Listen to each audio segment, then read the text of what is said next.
Reka dutangire tugusuhuza wowe udahwema gukurikira ibiganiro byacu binyura kuri iyi channel ya Evangelizero Monde TV. Imana iguhe umugisha cyane. Muri no minsi nabonye ibiri kuba i Burayi byerekeranye na eta cyangwa klima turimo. Ndavuga nti burya nta kintu Bibiliya mu by'ukuri yasize. Nibajije impamvu hari ahantu tubona PAWULO yagiye asaba bene se cyangwa ba Timoteyo ngo bazamwoherereze imyenda y'imbeho, amakote y'imbeho. Ikindi muribuka ya nkuru, wenda turaza kubaha ama reference nyuma, ariko muribuka ya nkuru y'ukuntu ba PAWULO ubwo ngo bari bambutse ngo bageze hakurya, ngo imbeho iba nyinshi cyane, ngo imbeho irabakubita iba nyinshi mu by'ukuri irenze urugero, ngo kugeza ubwo bagendaga banabacanira imiriro bakota kubera imbeho yari nyinshi. Ubanza yari yarahingukiye mu ibi bihugu muri ano mezi, muri kino gihe mu by'ukuri hano mu gihugu cy'Ubufaransa, ngewe mperereye mu mujyi wa Strasbourg, harakonje cyane ku rwego nyine tuba twambaye twifunze kabisa. Hahandi usohoka ukumva wakwikoraho ntiwiyumve kubera imbeho nyinshi. Nuko nyine tuba dufite amahirwe umuntu akambara ibintu byabugenewe, cyangwa se nyine ukaba uri mu modoka wenda ugashyushya, cyangwa no mu mazu hakaba harimo ibyo bita za chauffage zituma abantu badakonja cyane. Ariko ubundi ibyo bidahari abantu bapfa nyine bakwitwa n'imbeho, cyane ko hari naho nyine bajya bapfa cyane abantu bakuze cyane. Urumva rero Bibiliya ntacyo yasize, na ba PAWULO bakoze ivugabutumwa mu bihe nk'ibi bigoye cyane. Kandi ubundi nibyo koko dukwiriye gukorera Imana muri circonstances zose z'ubuzima, muri klima zose. Na n'ubu tuvugana ubu nyine ndi mu rugendo, ndi kujya mu ivugabutumwa, ndi kujya gukavaringa inkuru cyangwa sekirite y'amateraniro y'ahantu hamwe bita Oneyi mu Eglise bita se Strasbourg, cyangwa se communauté évangélique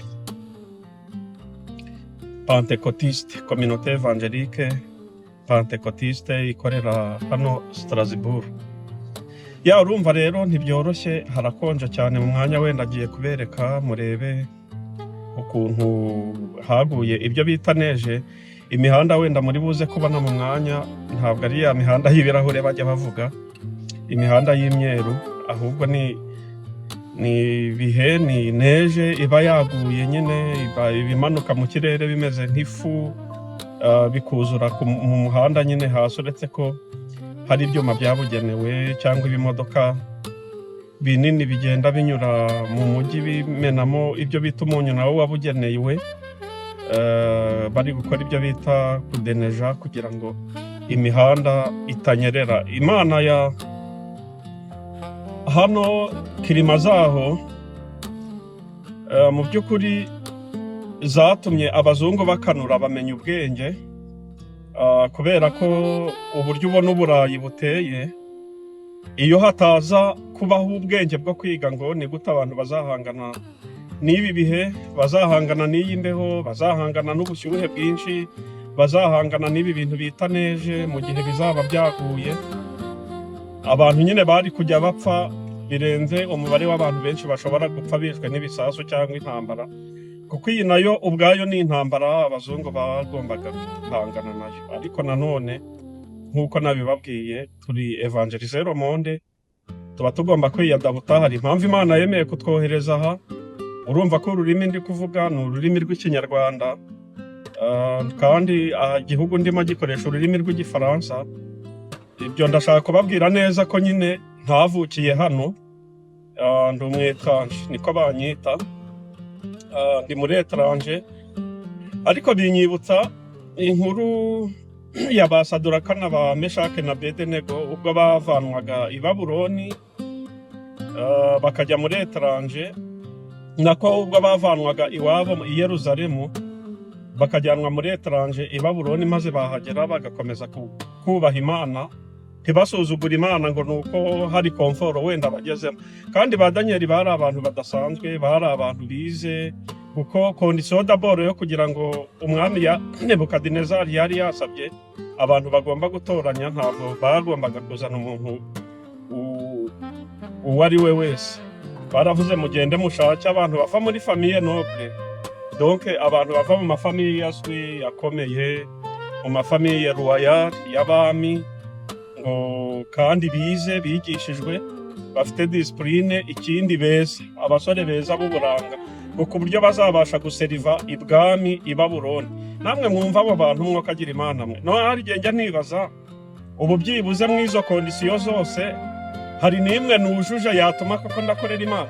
Niba ba Daniel barubashye Imana, bafite uburanga bwiza, barize, bava mu miryango ikomeye za famiye royal, ariko bagera i Babuloni bakavuga ngo Imana twamenyeye i Yerusalemu ntabwo dushobora kuyisuzuguriza cyangwa kuyisuzugura i Babuloni, tuzakomeza twubaha Imana. Yemwe urumva, none wowe uri iki ngo nuko ugeze muri Amerika, ugeze mu Bufaransa, ugeze mu Budage, ugeze mu ibi bihugu, ugeze wenda muri komfort utigeze ubona iwanyu, utaruzi ko wanahagera, ariko ugasanga ugiye gusuzugura Imana, uravuze ngo burya bya bindi nari nzi mu Rwanda cyangwa n'ahandi uturuka, ngo reka ngo byari ibiturage. Oya, dukwiye kubaha Imana, haba muri iveri, haba mu bushyuhe, haba muri circonstance ariyo yose.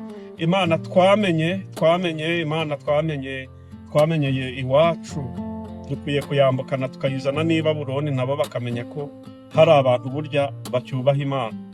Rero nabigereranya nyine n'ibyo nari mbabwiye bya Meshake na Saduraka na Abedenego.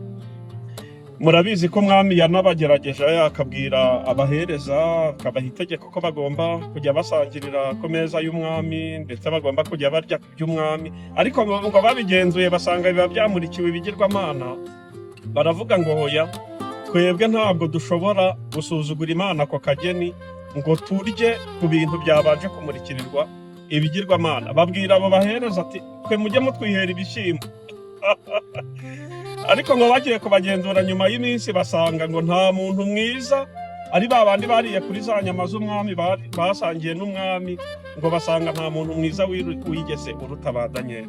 Kubaha Imana ni byiza. Ijambo ry'Imana bavuga ngo abashaka ubwiza n'icyubahiro no kudapfa ngo babishakisha gukora ibyiza badacogora. Abashaka ubwiza n'icyubahiro no kudapfa ngo babishakisha gukora ibyiza badacogora, kandi ngo izanabitura ubugingo buhoraho. Rero nibyo nari ndimo mbabwira. Hano i Burayi nubwo hakonje cyane muri ino minsi, hari ibihe bigoye, ariko tuba tugomba nyine gukorera Imana. Reka wenda ngende mbereka amwe mu mashusho amwe n'amwe agaragaza imiterere y'uko biba byifashe ahangaha. Wenda neje ningira amahirwe neje ikagwa, ndi disponible cyangwa se ndi kuboneka, nzabakorera akavideo mbereke ukuntu neje ibiri kugwa, n'uburyo iba yagize imihanda, kuko ubu ngubu barangije kumenamo bya bindi nababwiye, ya myunyu yabigenewe ideneja. Ubu imihanda yasubiye uko yari imeze, ariko ejo wari kugira ngo ahari ni ya nyanja y'ibirahure bajya bavuga, ahantu hose umuhanda wari nyine wari umweru gusa. Ariko turashima Imana ko ikomeje kuturindira ahantu, niyo yari yarabitubwiye, kandi ni isezerano yagiye iha Abanyarwanda ko bazakwira amahanga yose, isi yose, bazayijagajaga bagenda bavuga ubutumwa bwiza. Turasaba Imana kugira ngo ikomeze idukoreshe ahangaha turi kuri uyu mugabane. Imana ikomeze idukoreshe iby'ubutwari, abantu bamenye Imana. Rero murakoze cyane, turabashimiye mwese abadahwema gukurikira ibiganiro tunyuza kuri iyi channel ya Evangeliser Monde TV. Nukuri Imana ibaha umugisha cyane.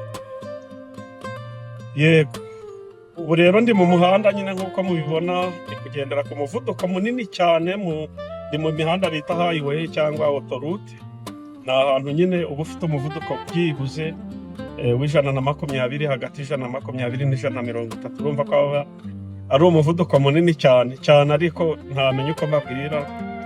Ariko byose nyine Imana ibiturindiramo ikatugira neza. Turashima Imana iyo umuntu agiye akabona amazu umwaka agendera mu ibi bihanda ndiko babwira, umuntu aba afite umuvuduko ungana utyo, nta mpanuka yakoze, nta gikuba cyacitse, nukuri aba ari igitangaza cy'Imana. Bene data, nukuri tuba dukwiriye gushima Imana. Ijambo ry'Imana muri Zaburi, ni Dawidi niwe wavuze ngo iyo Uwiteka atarabaye mu ruhande rwacu, ngo ubwo abantu baduhagurukiraga, ngo umujinya wabo wacanwaga kuri twe, ngo isuri baraturenze rwose, ngo iba yararenze ku bugingo bwacu, ngo amazi yihindurije aba yaratembye ku bugingo bwacu, ngo ariko ubugingo bwacu bwakize nk'uko inyoni iva mu mitego cyangwa se mu bigoyi by'abayiteze, ngo ikigoyi cyaracitse natwe tuvamo turakira, ngo gutabarwa kwacu kubonerwa mu izina ry'Uwiteka waremye ijuru n'isi. Nawe nta handi ukesha gutabarwa kwawe, ni ku iryo zina. Niyo mpamvu tuzakomeza kuyiringira no kuyigumaho, meme muri uyu mwaka Imana yatwongereye w'ibihumbi 2026. Nicyo nabifuriza, kugira ngo tuzakomeze twubake cyangwa se tugundire Imana yacu. Hari impamvu Imana yakurinze, so kugira ngo ukomeze witwara uko witwara, si ubwiza, si ubundi buranga, si akandi gaciro. Hari impamvu Imana yakurinze, ni ukugira ngo ukomeze ube uw'umumaro, ukomeze ugire umumaro mu gihe cyawe. Imana rero igufashe, Imana ikugire neza, turabakunda cyane.